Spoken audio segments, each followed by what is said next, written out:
un nuevo capítulo de Rurbanidad. Hola Agustín, como siempre, mi coequiper de siempre, y hola a nuestro invitado de hoy, Fabio Ketlas.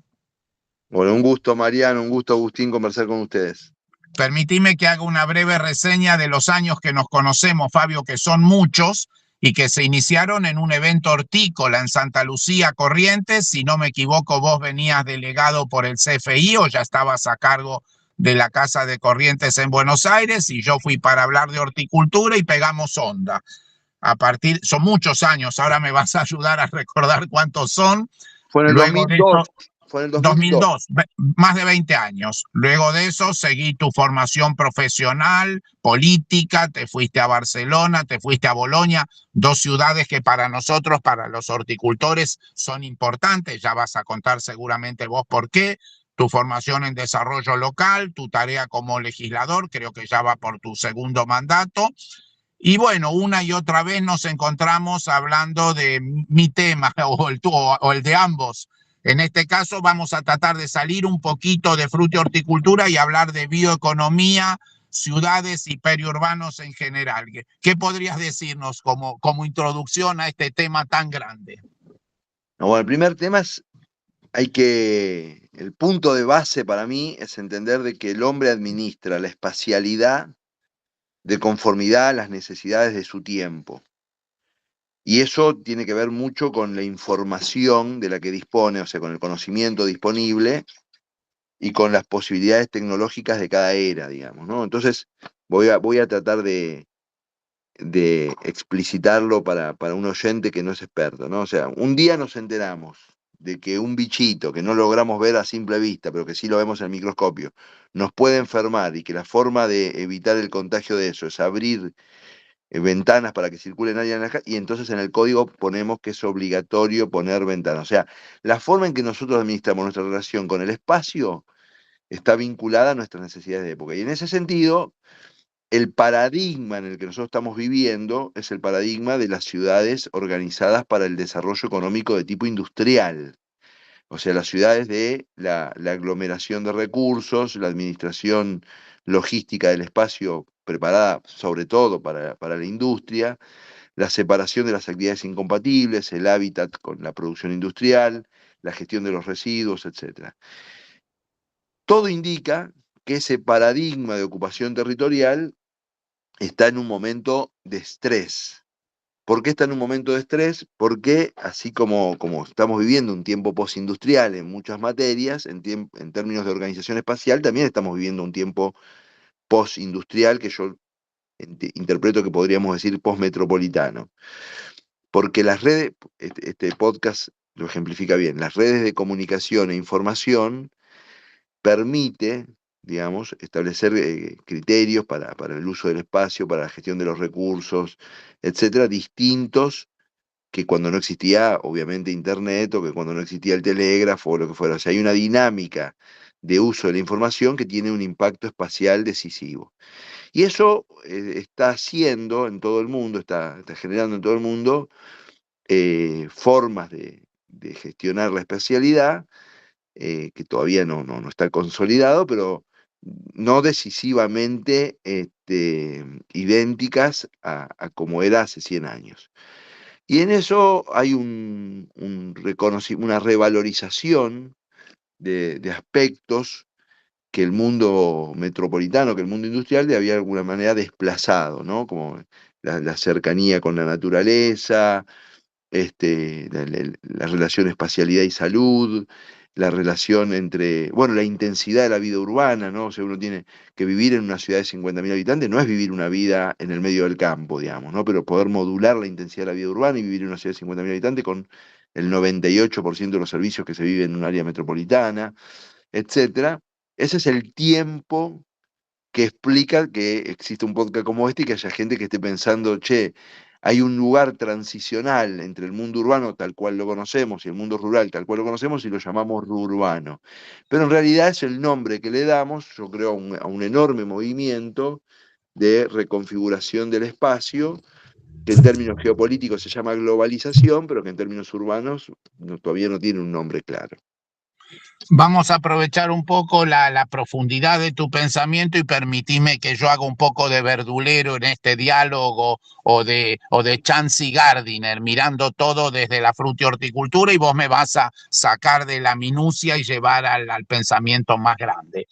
Raúl Green, un sabio argentino que se formó en Francia, cuando hablaba de mercados y hablábamos del mercado central, mencionaba la idea de los mercados de primera, segunda y tercera generación, diciendo que en todos los casos habían salido del centro de la ciudad a la periferia, en París de Leal a Rangis, en Madrid del centro a Mercamadrid, en Barcelona del Borne a Mercabana y en Buenos Aires del Abasto al Central, pero que en una primera etapa el poder seguía en manos de los mayoristas y que los sectores minoristas y productores eran atomizados y los mayoristas eran más concentrados y poderosos. Segunda generación se consolidaban los supermercados, es un modelo que en Argentina en gran medida vino de Francia con Carrefour, y allí el sector concentrado eran los mayoristas. Vos lo habrás vivido en Italia y en Barcelona, donde estuviste varios años, ahora nos vas a contar. Finalmente, la tercera generación, cuando el mercado empieza a responder a las demandas de una sociedad mucho más compleja, con preocupaciones por el medio ambiente, por el tiempo, por la logística, por la salud, por el kilómetro cero, la huella de agua, etcétera. Coincide exactamente con lo que has dicho. ¿Podrías ayudarnos para salir de la generalidad, yendo específicamente a la cuestión de los cinturones verdes de las ciudades, la producción, la distribución, la alimentación de la ciudad? ¿Cómo impacta esto que has dicho en esta cuestión más específica? ¿Hay modelos, por ejemplo, Barcelona, que para nosotros serían más válidos que otros, que San Pablo? Ahí, en este momento, hay como dos fuerzas que están, de fuerzas que uno podría poner en disputa, ¿no? El acceso a la información, la nota de la época es la disponibilidad de información que tenemos, ¿no? Actuamos como actuamos porque vivimos en un mar de información.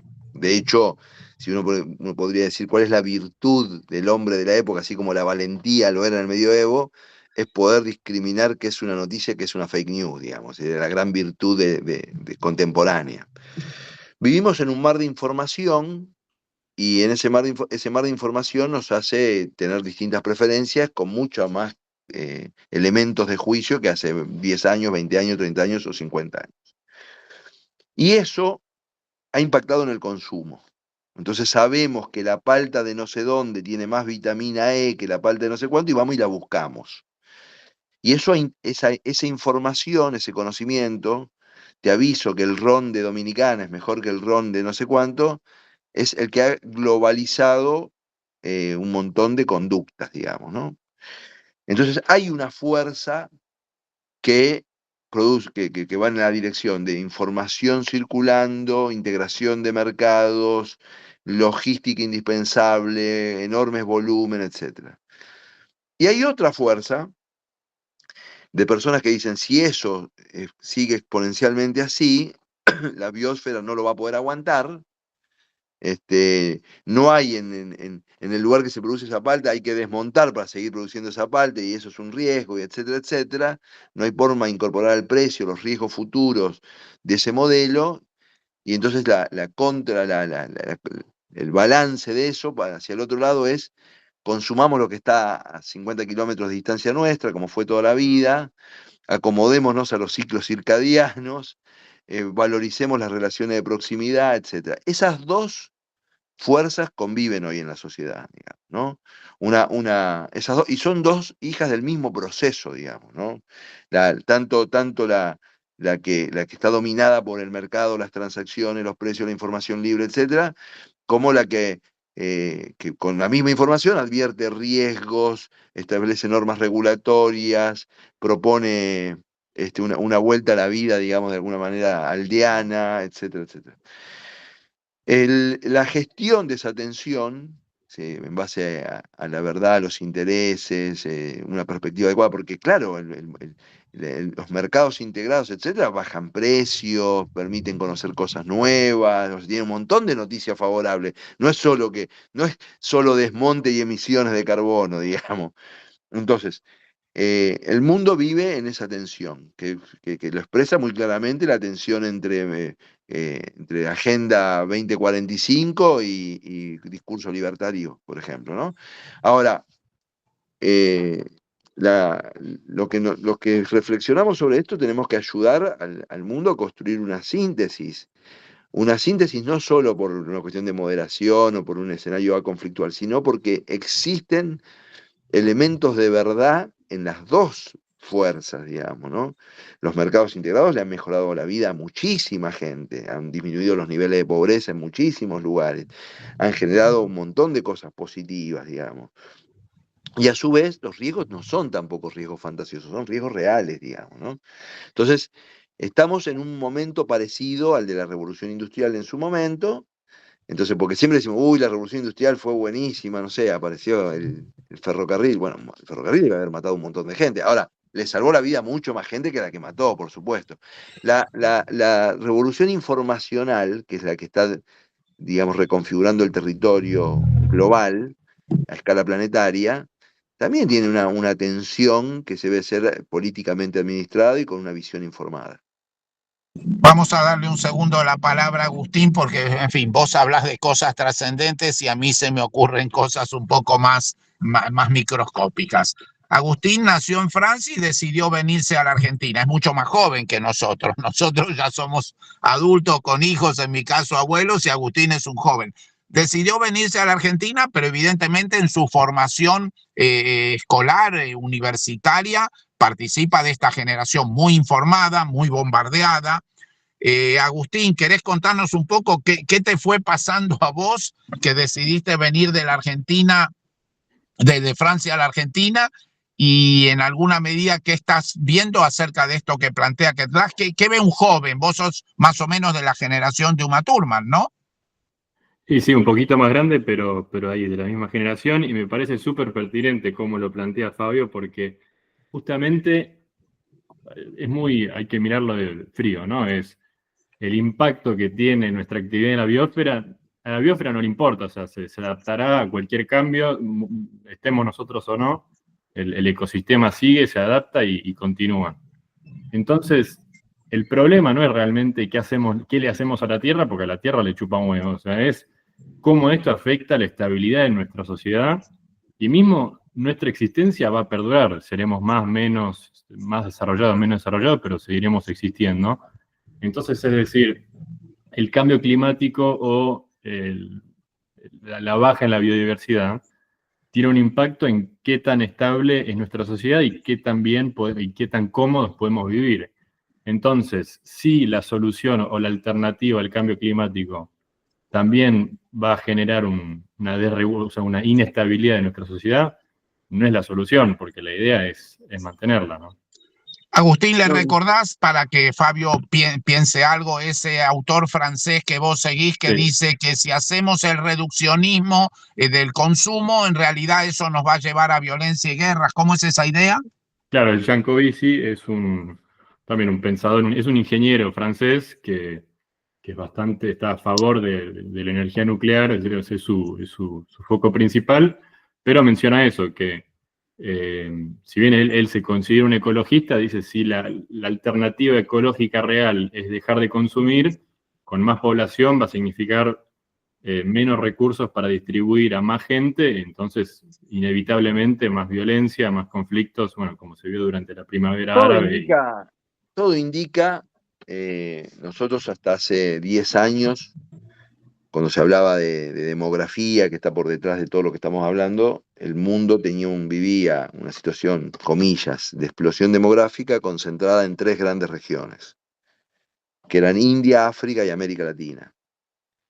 Eso en América Latina desapareció, América Latina está creciendo a tasas negativas demográficamente, y los que venían ya decreciendo, tipo Europa o China, con el control en su momento legal y después con el éxito de esa política proyectada, una vez eliminado el control, etcétera, sobre todo después de la pandemia se ha profundizado el decrecimiento y todo indica que el problema demográfico está concentrado en dos lugares ahora, que son África y la India, y la verdad es que la India, también con tasas de crecimiento que todavía son positivas, pero decrecientes, digamos, ¿no? O sea, que la bomba demográfica de la que se hablaba hace 20 años pareciera estar desactivándose.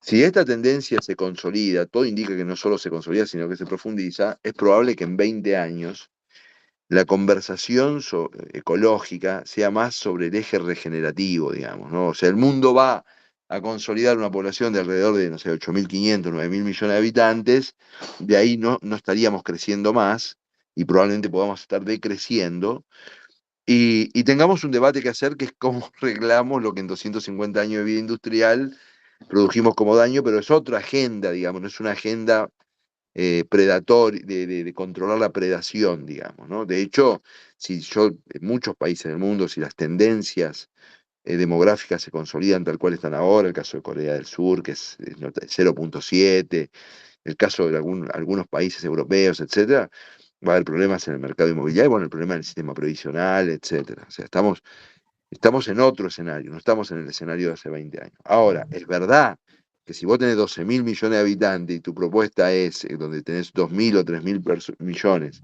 en los niveles de indigencia y tu propuesta es controlar el consumo, vas a tener un problema político. Yo diría que ese de todas maneras no es el principal problema político del mundo, y aunque las tendencias demográficas sean a la baja, en términos territoriales, que es a los que nos convocó este podcast, el tema ahí clave, que es un tema para pensar, es el tema de la movilidad. Porque vos si tenés 7.000, 8.000 millones de personas que se mueven todo el tiempo es una cosa, y no es lo mismo que tener 7.000, 8.000 millones de personas que se mueven poco. Y el paradigma de movilidad sí está muy modificado por la baja del costo de la movilidad, por la disponibilidad de información también. O sea, el hecho de que la movilidad no sea un hecho tan riesgoso y aleatorio como era hace un siglo, y vos sabés a dónde vas, y hay más derechos consagrados en cartas constitucionales, en tratados internacionales, etcétera, porque la movilidad establece un patrón distinto de uso de suelo, de consumo de recursos, etcétera. Y eso sí está viviendo una modificación. Y después, bueno, como en todas las cosas, así como en algún momento surgió la idea del consumo responsable de determinada cantidad de cosas, va a surgir la idea de la movilidad responsable, digamos, ¿no? Porque obviamente la movilidad es un derecho, ¿no? Pero hay un punto en que si sabemos si es eso lo que puede poner en riesgo la calidad ambiental, seguramente lo vamos a poder gestionar. Pero efectivamente, y está muy bueno que ustedes tengan este podcast de Rurbanidad, efectivamente uno de los vectores más potentes hoy, no hay que proyectarse hacia el futuro, uno de los vectores más potentes hoy de valoración de la vida urbana, etcétera, es disponer en una ciudad de un espacio de proximidad transicional, donde haya producción alimentaria, espacios de recreación, etcétera. Los cinturones verdes no se alinean con la lógica globalista, pero sí con la demanda de los ciudadanos de un mundo globalizado que quieren tener una relación distinta con su entorno, y no simplemente una relación de consumidor basada en el precio. Fabio, vengamos un ratito a la Argentina. Es un país peculiar porque en los 40 años de democracia que cumplimos este año, coincidente con los 40 años de la apertura del mercado central, del cual yo fui protagonista, hemos tenido un crecimiento económico muy insuficiente. Y entonces, en fin, se ha expresado esto en esta peculiar elección del año pasado, que ahora está en medio de cierta incertidumbre. ¿Qué es lo que hemos elegido? Vos sos diputado ya hace dos ciclos de 4 años. ¿Se están discutiendo estos temas en el Parlamento argentino? Vemos unas discusiones bastante ajenas a esto, ¿no? La defenestración de Vilella, la eliminación de la idea de bioeconomía en la Secretaría. ¿Qué estás viendo de este debate que tan bien describís en el mundo en la Argentina? Las recientes afirmaciones del presidente en la Asamblea de la ONU. Yo había considerado, quizás influido por mi cariño personal, lo tengo que decir, como un paso adelante la incorporación de Vilella al gabinete. Y Vilella, para mí estaba buena la idea de que venía con una agenda que, en el caso del mundo agropecuario argentino, una agenda que exceda el tema de los derechos de exportación, que son como el monotema de nuestro mundo agropecuario y con toda la significación, la relevancia que tiene, por el impacto que tiene en la rentabilidad, etcétera, pero bueno, que Fernando hubiera incorporado la idea de bioeconomía, etcétera, me parecía algo interesante. También decir que en el medio de un ajuste estructural, siempre las políticas activas tienen un costo económico, eso tenía difícil pronóstico, como quedó evidenciado, porque es muy difícil afectar recursos a temas particulares, a la construcción de bienes públicos particulares cuando vos estás con un discurso de no hay plata, no hay plata, no hay plata, no hay plata. El gobierno expresa en ese sentido, y quizás basado en la angustia con la que se llegó a la elección, es un gobierno que tiene un solo objetivo público, que es el objetivo de que ellos lo expresan como déficit cero, en la idea de que, porque entre otras cosas es parte de la convicción que el presidente tiene, que, que un país que equilibra su presupuesto y por supuesto recupera la confianza en su moneda, después el mercado se encarga de resolver todo. Yo no creo en eso, yo creo en los bienes públicos. O sea, yo creo que el día que Argentina equilibre el déficit, las dificultades que tienen los chicos de 17 años de conseguir empleo siguen estando, que Argentina equilibre el déficit y los déficits de inserción internacional de las empresas argentinas siguen por falta de certificaciones, siguen estando, etcétera. Yo creo que Argentina tiene más de un problema y por supuesto con todo lo importante que es la cuestión presupuestaria, ¿no? O sea que no la ninguneo, ni le bajo el precio, ni mucho menos. Simplemente que creo que no es el único tema, ni creo que resuelto eso por añadidura, los demás se van a resolver. Ahora, un poco por el clima en el que se llegó a la elección, yo entiendo que la sociedad argentina ha hecho una opción, ha tomado esta opción, acompañando al presidente en esta idea excluyente y un poco para mí empobrecedora de la conversación pública. O sea, es una idea que para mí es rústica, pero es representativa de un estado de cosas. Supongamos que supongamos que el gobierno es exitoso en el control del déficit y que dentro de 4 o 5 meses efectivamente la inflación se derrumba a niveles internacionales, digamos, a un dígito anual en el 2026, etcétera. Bueno, eso lo que va a producir, entiendo yo, es la emergencia de los temas irresueltos, o sea, al ver que la dinámica del mercado va a mostrar en algunos casos efectivamente que sí, eh, eh, el control del déficit proyecta soluciones en otros temas y en otras cuestiones no, entiendo yo, esta es mi visión, van a surgir un conjunto de demandas sociales expresadas al sistema institucional, a la política, que se los arregle después el Estado, la gestión pública o alguna asociación público-privada o lo que fuera, a la gente le va a importar poco, pero la gente va a querer que sus hijos a los 17 años tengan capacidad de conseguir trabajo. Los pequeños empresarios pymes, más allá de que haya acceso a crédito, van a querer acceder a mercados que sean interesantes y van a buscar o ayudas o formas de organizarse o lo que fuera. O sea, la agenda se va a abrir, digamos, ¿no? Ahora, esta cuestión monotema del gobierno es la derivada de que quizás lo más importante de todo, de lo que no hablamos, es del agotamiento de un modelo, que es el agotamiento del modelo de esa perspectiva también muy rudimentaria, estadocéntrica, de que la gestión pública lo va a resolver todo, que se simbolizó en la pandemia con el Estado te cuida, y que es esta idea de que a cada problema le genera una oficina y que con generarle una oficina y un presupuesto público ese problema se iba a diluir.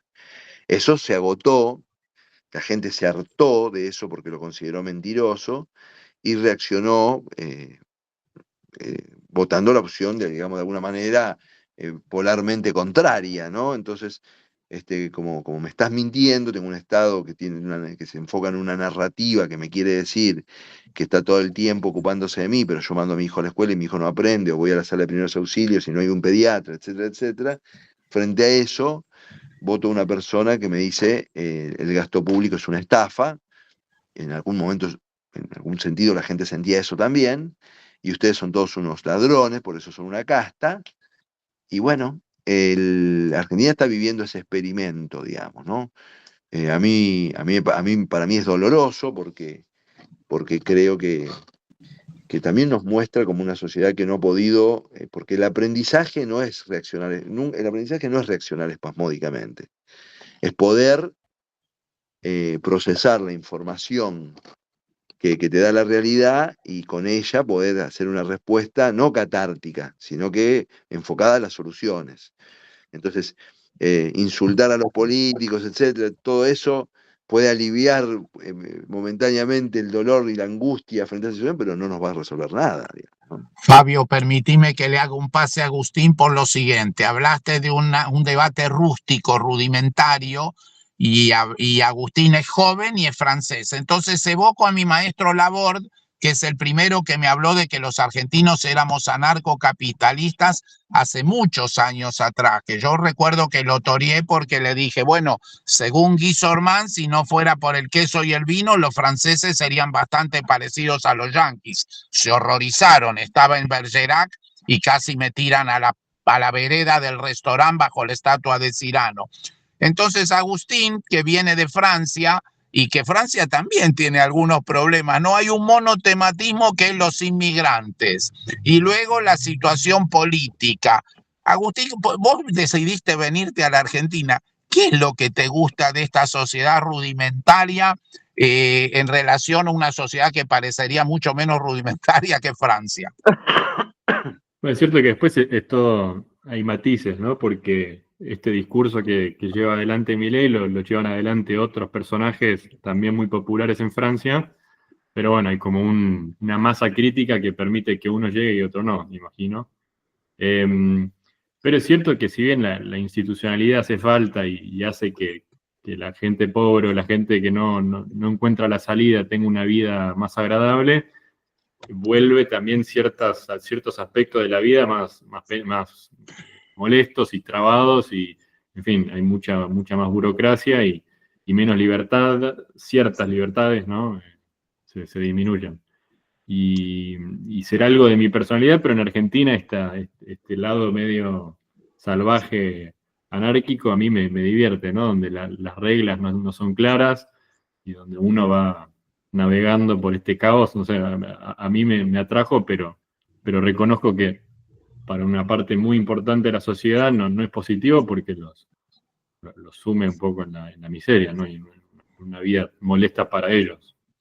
Si ven, nos jactamos de querer parecer europeos, somos más italianos que franceses, ¿no?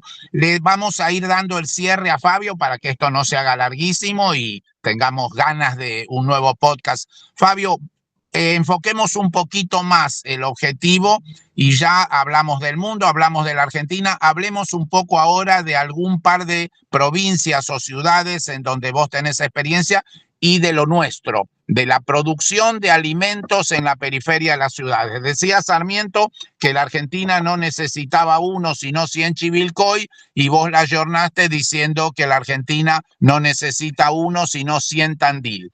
¿Nos ayudás? Nosotros anduvimos por Concordia, anduvimos por la cuenca hortícola del río Paraná en Corrientes, Virasoro, Tandil, ¿por qué no? ¿Qué podés decirnos de ciudades que a vos te interesan en la Argentina por su convivencia con la periurbe y cómo hacemos para expandir esa experiencia? ¿Cómo hacemos que ciudades que fueron esplendorosas tal vez a principios del siglo XX y entraron en una parálisis institucional, burocrática, social, crecieron demográficamente, pero se empobrecieron en su vínculo con el entorno? ¿Qué podés decirnos de esto?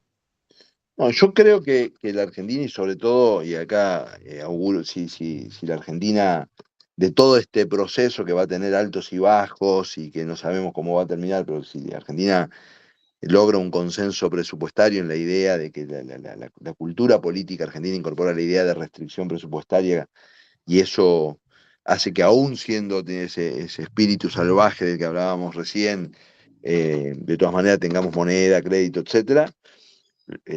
Surge una gran oportunidad para las ciudades intermedias argentinas. La Argentina tiene ciudades intermedias, muchas de ellas con una dotación infraestructural, me animo a decir, de las mejores de América Latina. O sea, para mí es incomprensible que un chico que programa software viva en la periferia no sé, de Curitiba y no viva en Trenquelauquen, para decirlo de alguna manera, o en Río Cuarto. Entonces, creo, pero ahí hay que generar un movimiento, o sea, el mercado no lo va a resolver, hay que generar un movimiento de sociedad civil, de política, etcétera, un movimiento, porque los 100 Tandiles no son 100 copias de Tandil, sino que son 100 experiencias o 200 experiencias de buen gobierno local, de colaboración público-privada, de incorporación de conocimiento a los procesos productivos, de asumir el desafío de la época, que es un desafío de producción de escala o de calidad global, etcétera. Y la Argentina puede, yo entiendo que puede y debe tener experiencias de desarrollo urbano, que yo las defiendo porque vinculan producción, calidad de vida, futuro, etcétera. Ahora, y todas esas podrían tener, algunas más modestas y otros más significativos, un parque ecológico, un parque productivo, un cinturón urbano, etcétera, porque va a haber un porcentaje de la población, minoritario seguramente, pero no irrelevante, que va a tener preferencia de consumo local, que va a valorar la idea de que con su consumo se genera empleo en su entorno y se lucha por la cohesión social, de que se producen menos emisiones, de que significa o sea, ese discurso no va a ser difícil instalarlo, pero se precisa liderazgo social y político para que no sea un hecho, como puede ser, en Argentina no es solo Tandil, porque Rafaela es una ciudad espectacular en el sentido, vos sabés que Chajarí o Virasoro a cierta distancia, pero están haciendo la experiencia de poder tener buena gestión pública, más buena relación con el tejido productivo, etcétera. Pero precisamos que sean 200. ¿Por qué precisamos que sean 200 o muchas? Precisamos que sean muchas. ¿Por qué? Porque lo que no precisamos es que se conurbe Tandil o que se conurbe Río Cuarto. Precisamos que haya muchos casos de éxito para que el proceso no digo desmetropolitanización, pero del crecimiento demográfico futuro de la Argentina también constituya un factor de reequilibrio territorial. Eso va a ser bueno para la calidad de vida, bueno para la democracia, bueno para el ambiente, pero no va a ocurrir sin que es a lo que yo me voy a abocar en el futuro, simplemente a esto, o sea, yo no me voy a dedicar más a 1000 causas políticas, sino a que Argentina consolide esta idea de los 200 Tandiles para que cumplamos lo que fue el sueño alberdiano y sarmientino de un país, cuando decimos federal, un país equilibrado, que significa que nazca, un argentino, una argentina, nazca donde nazca, tenga más o menos parecidas posibilidades, ¿no? Nos decía Vilella, creo que en el podcast o en alguna discusión, que tanto en Tandil como en Venado Tuerto, la próxima ampliación de sus parques industriales va a tener el leitmotiv bioeconómico. Dejar de lado la idea netamente fosilífera de que los parques industriales solamente trabajan cosas fósiles que se sacan del territorio para aprovechar mucho mejor la energía, el sol, los recursos, el conocimiento microbiológico, etcétera. Fabio, tenemos que ir terminando. En pocos días se cumplen 40 años de la apertura del mercado central, hecho del cual yo fui protagonista, y en alguna medida vos también, porque vos eras un joven militante alfonsinista de Avellaneda, y fue uno de los hechos que dejó Alfonsín a la Argentina, además de la democracia, fue el mercado central. ¿Nos ayudas con alguna idea acerca de una cosa que está oxidada desde Alfonsín a la fecha, cada vez más oxidada? ¿Qué hacemos con estas elefantes blancos oxidados de la República Argentina, pero que todavía están ahí? Bueno, es todo un tema, ¿viste? El tema de esos hitos que tienen que se explican en un momento de la historia. Yo te lo pongo al revés, ¿no? Supongamos que en el futuro, dentro de 30, 40 años, necesitamos menos energía. Y alguien dice, bueno, el dique Piedra del Águila lo vamos a dejar abierto todo el tiempo y no lo vamos a usar porque ya ahora no necesitamos energía. Esa energía mantener el dique Piedra del Águila nos sale más caro que la energía que produce porque no hay nadie que lo demande. Cuando yo empecé este podcast, dije una cosa y, y vos me dijiste, pero es el punto de la respuesta, porque yo dije, el urbanismo es la adecuación del espacio a las necesidades de su tiempo. Entonces, quizás en el mundo metropolitano, que se pensaba que esta metrópoli en algún momento iba a tener 25 o 30 millones de personas, en el mundo metropolitano el mercado central tenía una lógica, una lógica de producción de escala, concentración, administrar los flujos, etc. Nosotros tenemos que preguntarnos cómo se administra eso en un mundo donde las preferencias de consumo, la forma de habitar, la disponibilidad de información, etc., es distinta de la que era hace 40 años. Y como decías vos, la información y la logística, porque en aquel entonces yo creo que no había teléfonos celulares, no había drones, no había internet y no había Facebook ni TikTok. Entonces es muy atinado lo que decís. Tenemos que repensar la infraestructura en virtud de la sociedad en la que estamos viviendo y en la que van a crecer los agustines y formar sus familias, ojalá tenga algún hijo, etcétera. Una sociedad en la cual nosotros ya somos un poco testimonio de lo que va empezando a ser obsoleto. Así es, no hay ninguna duda. Nosotros somos un registro de una historia y quizás si algún valor tiene nuestra palabra es que pudimos ir viendo esa mutación y no vivirla como una tragedia, vivir como que nos toca administrar los desafíos de este tiempo, ¿no? Claro, en lugar de, estaba polémica en el bar y estaban los jubilados de la plaza en el otro sketch, en donde unos adultos solamente refunfuñaban y hablaban de que su tiempo fue mejor. Nada de eso. Si estamos vigentes es porque sabemos que el tiempo futuro bien puede ser mejor dependiendo de lo que hagamos nosotros y los jóvenes que nos siguen. Así es.